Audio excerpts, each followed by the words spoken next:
पौष मास में खिचड़ी महोत्सव का बहुत महत्व है। जहां माट गांव के बेलवन स्थित लक्ष्मी मंदिर में भक्त लोग पौष मास में खिचड़ी प्रसाद का भोग लगाकर अपने को धन्य समझते हैं।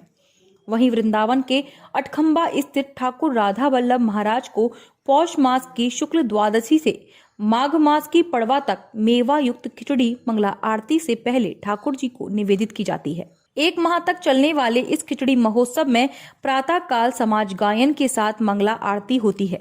इसके पश्चात ठाकुर राधा वल्लभ लाल प्रतिदिन ब्रजमंडल में की गई निकुंज लीलाओं की विभिन्न रूपों में दर्शन देते हैं, जैसे माखन चोरी, वेणुगूथन, कालीधय चीरहरण, गौचरण आदि लीलाएं ठाकुर जी के द्वारा की जाती हैं, जिनका श्रद्धालु दर्शन कर अपने आप को धन्य समझते हैं। वहीं ठाकुर जी को सर्दी ना लगे इसलिए खिचड़ी में सभी तरह की मेवा और जायफल, जावित्री, काली मिर्च, लौंग आदि का प्रयोग किया जाता है। इसके साथ ही ठाकुर जी को रबड़ी, खुरचन, कुलिया का भी भोग लगाया जाता है। इस बारे में बताते हुए मोहित मराल गोस्वामी ने कहा कि दोज से मास एक प्रभात पौष शुक्ला दोज से शुरू होता है राधा वल्लभ लाल का खिचड़ी उत्सव मंगला भोग का। मंगला में मंगला आरती से पूर्व खिचड़ी का भोग लगता है। खिचड़ी के बंगला में विराजमान होते हैं, जो सनील का बंगला होता है सिंहासन, उसमें विराजमान होते हैं, परगोल धारण करते हैं, छदम की झांकियों के दर्शन होते हैं। तो खिचड़ी किस प्रकार से बनाई जाती है और किन किन मेवाओं का प्रयोग होता है, कृपया बताइए। सारी प्रकार की मेवाओं का प्रयोग होता है। गरम मसाले गिरते हैं, जायफल, जावित्री आदि का ज़्यादा प्रयोग होता है, गरमाई देने के लिए, अपने लाड़ लड़ाने के लिए उनको। और उसके संग में श्रीखंड रहता है, रबड़ी रहती है, कई प्रकार के अचार, कई प्रकार की सब्जियां। खिचड़ी भी 2 प्रकार की, मीठी भी अलग और नमकीन अलग। तीर्थनगरी वृंदावन में लगने वाले 2021 के कुंभ मेले की तैयारियां प्रशासन के द्वारा तो की ही जा रही हैं, जिसको लेकर अधिकारियों के दौरे लगातार जारी हैं। लेकिन वहीं संत समाज तैयारियों को लेकर नाराज दिखाई दे रहे हैं, जहां संतों का कहना है कि धीमी गति से कुंभ मेले की तैयारियों को लेकर कार्य किया जा रहा है। साथ ही जो श्रमिक काम कर रहे हैं उनके लिए अभी तक अस्थायी शौचालय भी नहीं बनवाई गई, जहां श्रमिक पूरे कुंभ मेले स्थल को गंदगी से भर रहे हैं। इस बात की आपत्ति को लेकर संतों ने कुंभ मेले स्थल का भ्रमण किया और प्रशासन को चेतावनी देते हुए कहा कि जल्द से जल्द व्यवस्थाओं को पूर्ण किया जाए और कुंभ मेले में गंदगी ना हो उसकी व्यवस्था की जाए। वहीं अधिकारियों ने देवरा बाबा घाट और कुंभ मेले स्थल का निरीक्षण किया। इस बारे में बताते हुए अखाड़ा परिषद से जुड़े हरिशंकर दास नागा ने कहा कि यहाँ काम चल रहा है, लेकिन बहुत लूज चल रहा है, ढीला काम है। और सबसे बड़ा ये है कि यहाँ जो मोबाइल टॉयलेट जो रहती हैं चलती फिरती, वो होना बहुत ज़रूरी है कि यहाँ जितने भी कर्मचारी कार्य कर रहे हैं, कार्य करने के साथ साथ गंदगी भी कर रहे हैं वो, इसलिए शौचालय बनना बहुत ज़रूरी है। मतलब समझो काम के समय पे मोबाइल शौचालय नहीं है? हाँ, नहीं है, वो बहुत ज़रूरी है। महाराज जी, आज से करीब 1 महीना रह गया है कुंभ मेला को लगने पर, और कार्य की स्थिति क्या है जो आप लोगों ने आज जाना? कार्य की स्थिति है, मंत्री जी का बहुत दबाव है, तब थोड़ा प्रशासन कर रहा है, लेकिन मेलाधिकारी बहुत लूज है। नहीं समझ से ऊपर खाबड़ सड़क देखी जा रही है, अभी तक संतुलीकरण नहीं हुआ। संतुलीकरण हुआ नहीं है। और बार-बार मांग के वृंदावन ब्रज के कि इसको कुंभ समागम की जगह एकसार की जाए, लेकिन अभी नहीं हुई है। और इसलिए इसको बहुत जल्दी और शीघ्र किया जाए, क्योंकि बाहर से सब संत, महामंडलेश्वर, जगत गुरु सब आना शुरू हो गया है। अभी हमारे बल्वाचार्य जी आए थे परसों और बहुत देख करके निरीक्षण किया, बहुत दुखी हुए थे कि अभी तो यहाँ प्रशासन का कोई तैयारी नहीं हो पा रही है, इस तरीका से होनी चाहिए। 2021 में लगने वाले कुंभ की तैयारियां प्रदेश स्तर से प्रारंभ हो गई हैं। हर रोज अधिकारियों के दौरे कुंभ मेले स्थल की ओर लग रहे हैं। प्रदेश के मुखिया के कड़े निर्देश पर कुंभ मेला में किसी भी प्रकार की कोई कमी न रह जाए, इसके लिए अधिकारियों को निर्देशित किया गया है।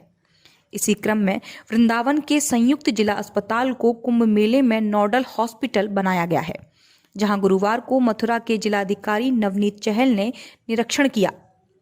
वहीं पूरे अस्पताल को उन्होंने बारीकी से देखा और उसकी जांच पड़ताल की। इसी के साथ अस्पताल के सीएमएस संजीव जैन से अस्पताल की व्यवस्था और कमियों के बारे में भी पूछा। कुंभ मेले में आने वाले श्रद्धालुओं को स्वास्थ्य संबंधी अगर कोई परेशानी आती है तो उनको यहां पर भर्ती कराया जाएगा। इसी के साथ कोरोना मरीज को भी अस्पताल में भर्ती कराने के लिए अलग से वार्ड बनवाया गया है।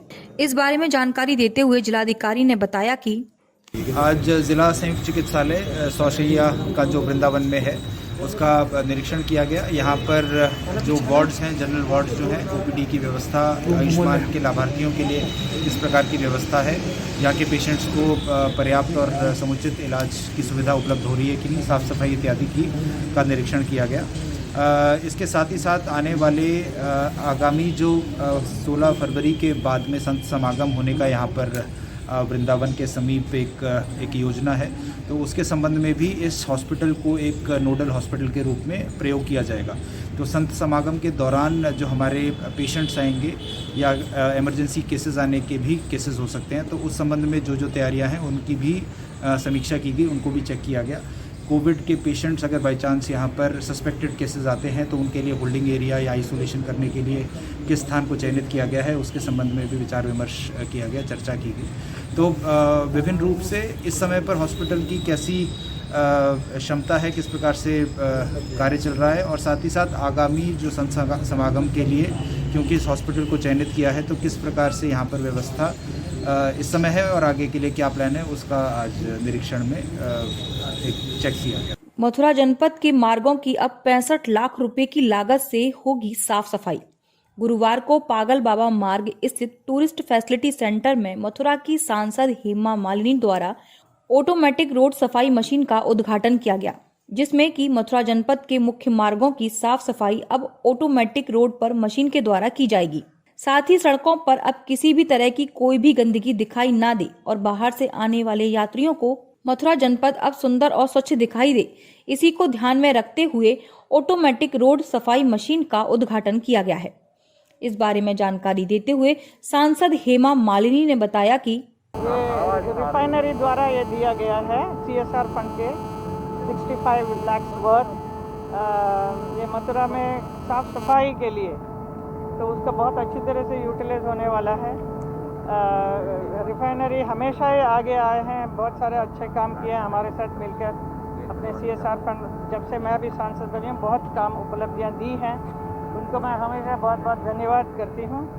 और आज ये जो इसे न्यू इस first time in Mathura isn't it this kind of एक फर्स्ट टाइम, जिससे साफ एकदम से रोड वेड सब जगह साफ सफाई दिखना चाहिए। अभी इसके बाद भी गंदगी मेरे ख्याल में नहीं दिखाई देगी। ये रोड क्लीनिंग मशीन का जो प्रपोज़ल है, ये माननीय हेमा मालिनी जी के ही थ्रू आया था कि गोवर्धन मथुरा वृंदावन उसमें ऑटोमेटिक रोड क्लीनिंग का एक वो हो, ताकि मथुरा वृंदावन की सफाई का समुचित निदान किया जा सके।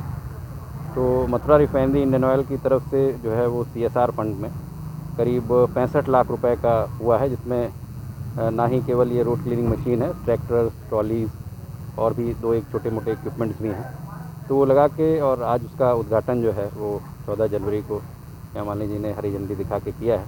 मुझे उम्मीद है कि सफाई के लिए, चाहे वो परिक्रमा मार्ग हो, गोवर्धन का हो, और इसमें मथुरा का हो या वृंदावन का हो, वो अच्छा उसका सदुपयोग होगा। और हम इस तरह से CSR एक्टिविटीज़ में पार्टिसिपेट करते रहेंगे, जो भी इस टाइप के सामाजिक कार्य हैं। संपूर्ण भारतवर्ष में शनिवार 16 जनवरी से वैक्सीन लगाने का कार्य प्रारंभ होने जा रहा है। मथुरा जिले के वृंदावन में 2 केंद्र वैक्सीनेशन सेंटर बनाए गए हैं, जिसमें 6 चरणों में वैक्सीन लगाने का कार्य संपन्न होगा।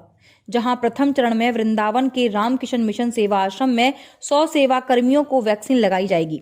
वहीं संयुक्त जिला चिकित्सालय में भी यह कार्य संपन्न होगा, जहां वैक्सीनेशन कार्य प्रातः 9 बजे से लेकर शाम 5 बजे तक सुचारू रूप से चलेगा, जिसकी तैयारियां अस्पतालों में पूर्ण कर ली गई हैं।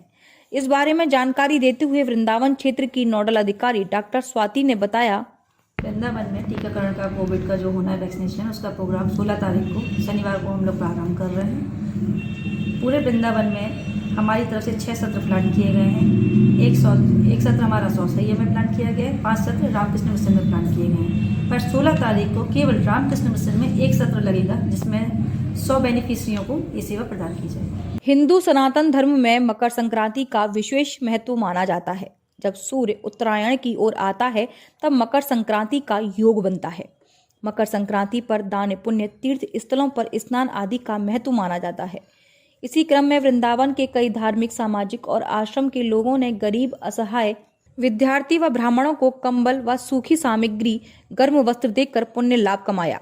वहीं धार्मिक संस्था सनातन संस्कार धाम, वामदेव ज्योतिर्मठ और मां अन्नपूर्णा अन्य क्षेत्र के पदाधिकारियों ने यह पुनीत कार्य कर अपने आप को धन्य समझा।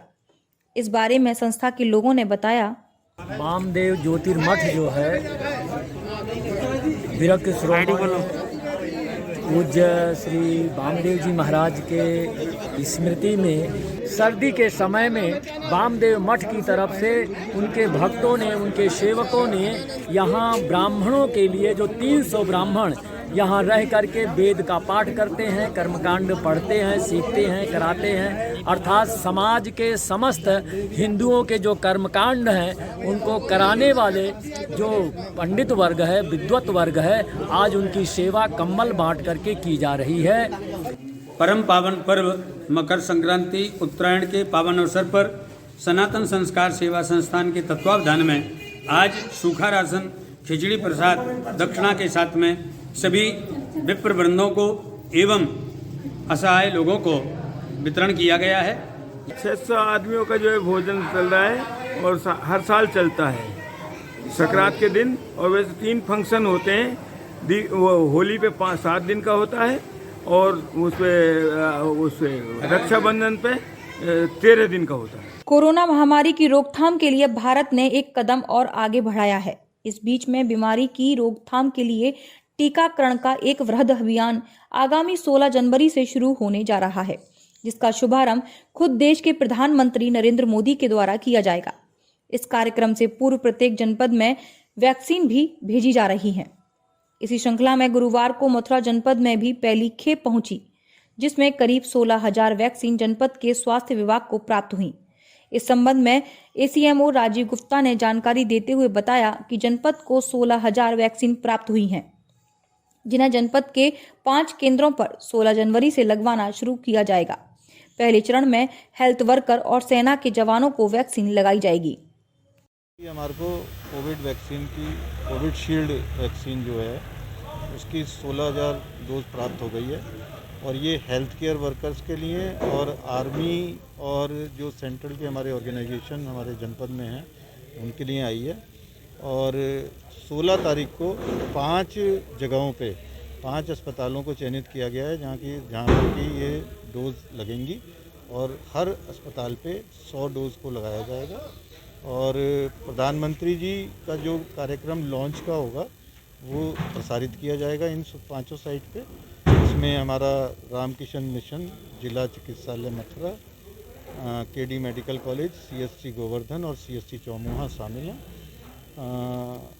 उसके बाद जो है 100 लोगों को यहाँ पे लगाते हुए और आगे जैसे अग्रिम दिशा निर्देश मिलेंगे उसी हिसाब से हम इसको लगाएंगे। लंबे समय से चल रहे अतिक्रमण हटाओ अभियान पर अब ब्रेक लग चुका है। पूरा मामला जिला अलीगढ़ के तहसील इगलास के कस्बे के सराय बाजार का है, जहां बीते दिनों उप जिलाधिकारी इगलास के द्वारा अवैध अतिक्रमण को लेकर 2 दिन का अल्टीमेटम दिया गया था। वहीं आज अल्टीमेटम खत्म होने के बाद उप जिलाधिकारी के द्वारा अवैध अतिक्रमण पर महाबली चलवाना शुरू कर दिया। धीरे धीरे जैसे ही अतिक्रमण हटाओ अभियान आगे बढ़ने लगा, तभी व्यापारी आक्रोशित हो उठे। व्यापारियों के द्वारा प्रशासन पर मनमानी का आरोप लगाते हुए प्रशासन मुर्दाबाद के नारे लगाए गए। अपनी दुकानों को बंद करके उन्होंने प्रदर्शन शुरू कर दिया। व्यापारियों के द्वारा प्रशासन पर मनमानी का आरोप लगाते हुए कहा गया कि यहां हर रोज अतिक्रमण हटवाया जाता है, लेकिन सड़कों पर खड़े खंभों को कोई हटाने वाला नहीं है। आखिर हर रोज व्यापारियों का उत्पीड़न कब तक होता रहेगा? गुस्साए व्यापारियों के द्वारा कहा गया, जब तक प्रशासन इस अभियान को नहीं रोकेगा तब तक उनकी दुकानें बंद रहेंगी, जिसको लेकर प्रशासन को व्यापारी के गुस्से के आगे झुकना पड़ा और अवैध अतिक्रमण अभियान को रोक दिया गया। नहीं है, पब्लिक परेशान रहती है, व्यापारी हमारा परेशान रहता है। आए दिन 3 टप्पर हटवा देना, ये कोई समस्या का समाधान है? बाजार वगैरह बंद कर रखा है आपने, क्या कारण है? इसलिए प्रशासन की मनमानी की वजह से प्रशासन मनमानी कर रहा है तो उन्होंने जेसीबी लगा दी और तोड़ना शुरू कर दिया। तो लगभग कितनी बार ये कार्रवाइयाँ हो चुकी हैं? 10 से कंडीशन ये देख रहे हैं, बार बार अतिक्रमण को क्या हटा देना, न कोई नाली खोदी, न बिजली के लट्टे सर के। व्यापारी से खाइसामा भुगतना पहुंचता है। हमारा इगलास का व्यापारी इतना बड़ा व्यापारी नहीं है, छोटा व्यापारी है, अपने बच्चों का पालन पोषण कर रहा है।